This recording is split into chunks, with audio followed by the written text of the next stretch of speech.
আপনার অন্তরটা কাঁদিয়ে দিচ্ছি। 2 মিনিট দাঁড়িয়ে যান। যখন সমস্ত জাহান্নামী উম্মতদেরকে বের করে জান্নাতে প্রবেশ করিয়ে দেবেন আমাদের রাসূলুল্লাহ সাল্লাল্লাহু আলাইহি ওয়াসাল্লাম, দিয়ে নিজে যখন এবার জান্নাতের দিকে এগিয়ে যাবেন, তখন একটা জান্নাতের দিকে একটা করে কদম বাড়াবেন আর শুনতে পাবেন ইয়া হান্নান ইয়া মান্নান বলে। তখন দাঁড়িয়ে আমাদের রাসূলুল্লাহ সাল্লাল্লাহু আলাইহি ওয়াসাল্লাম জিবরিলকে বলবেন, জিবরিল, মনে হয় জাহান্নামে কেউ রয়ে গেছে, তুমি একটু ভালো করে দেখো। তখন বলবে, কেন? সবাই তো চলে এসছে। বলবে, না, আমি ইয়া হান্নান ইয়া মান্নানের ডাক শুনতে পাচ্ছি। তখন জিবরিল বলবে, এটা তো অন্য কোনো নবীর উম্মত হতে পারে, আপনার উম্মত নাও হতে পারে। তখন আমাদের রাসূলুল্লাহ বলবেন, না, আমি আমার উম্মতের কণ্ঠস্বর চিনি, তার বাবাকেও চিনি, তার মাকেও চিনি, তার পরিজনকেও চিনি, এবং সে কোথা থেকে ডাকছে আমি সেটা পর্যন্ত আমি বুঝতে পারি, এটা আমারই উম্মত হবে। জিবরিল কিছুক্ষণ পরে এসে বলবেন যে, না, কেউ নেই, জাহান্নামে আর কোনো আপনার উম্মত নেই। আবার এক কদম আগে যাবেন, আবার সেই আওয়াজ শুনতে পাবেন। তখন আবারও বলবেন, ইয়া আল্লাহ, জিবরিলকে বলুন যাতে আমার সেই উম্মতকে খুঁজে নিয়ে, সেটা আমার উম্মতেরই আওয়াজ, না হলে আমি জান্নাতে যাব না।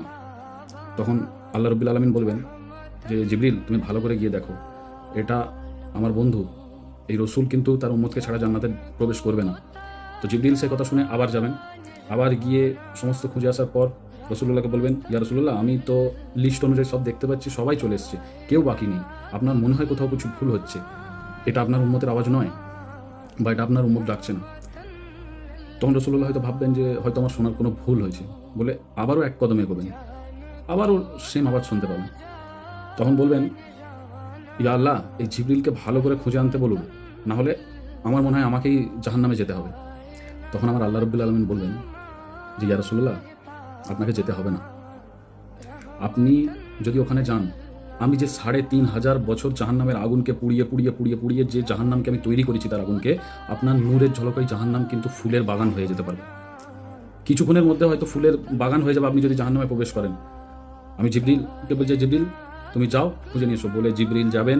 তখন জাহান্নামের একদম নিচের দিকে গিয়ে কোথাও এক জায়গায় খুঁজে পাবেন যে একটা ক্ষতবিক্ষত দেহ, তার পুড়ে ঝলসে গেছে, শুধু মুখটা পিটপিট করছে, ইয়া হান্নান ইয়া মান্নান বলছে। সেখান থেকে তাকে কোলে করে তুলে নিয়ে আসবেন।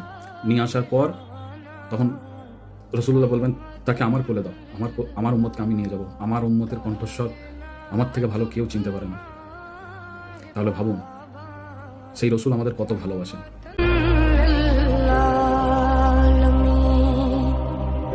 জাহান